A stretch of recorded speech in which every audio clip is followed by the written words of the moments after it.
Hello everyone, तो आप सब कैसे हो। आज हम देखेंगे क्लास 10 का पाठ स्वराज्य की नींव।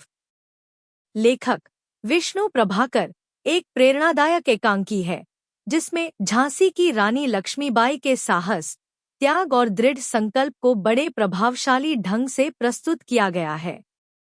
कथा उस समय की है जब 1857 के स्वतंत्रता संग्राम में झांसी, कालपी और ग्वालियर जैसे प्रमुख स्थान अंग्रेजों के अधीन हो चुके थे और रानी के पास केवल ग्वालियर का किला बचा था।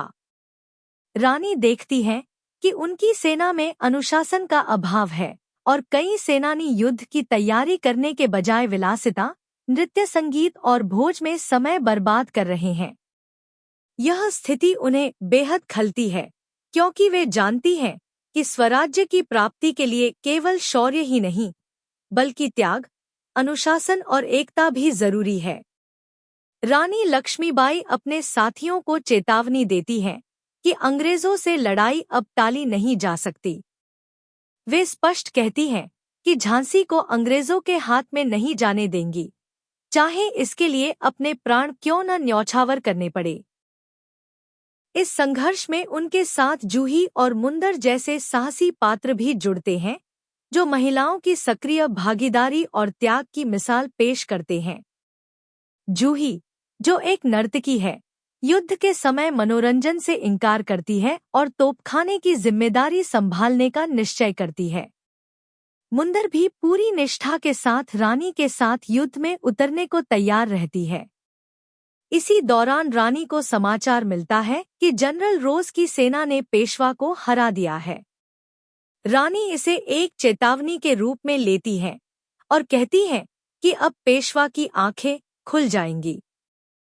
वे तात्या टोपे को आदेश देती हैं कि तलवार और तोपों के साथ तुरंत युद्ध की तैयारी करें ताकि दुश्मन को करारा जवाब दिया जा सके।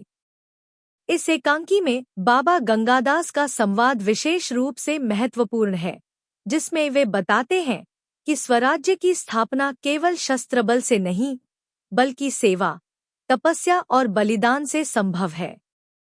उनका कहना है कि आज की पीढ़ी को वह भूमि तैयार करनी होगी जिस पर कल स्वतंत्रता का भवन खड़ा हो सके। यही सच्चे अर्थों में स्वराज्य की नींव है। यह रचना हमें यह संदेश देती है कि आज़ादी पाने के लिए केवल हथियार उठाना ही काफी नहीं होता, बल्कि त्याग, अनुशासन, संगठन और देशभक्ति की भावना भी उतनी ही जरूरी है।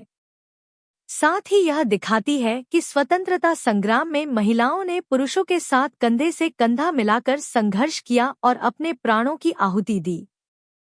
इस तरह स्वराज्य की नींव हमें यह प्रेरणा देती है कि किसी भी महान उद्देश्य की प्राप्ति के लिए निस्वार्थ सेवा, कठिन परिश्रम और बलिदान अनिवार्य है।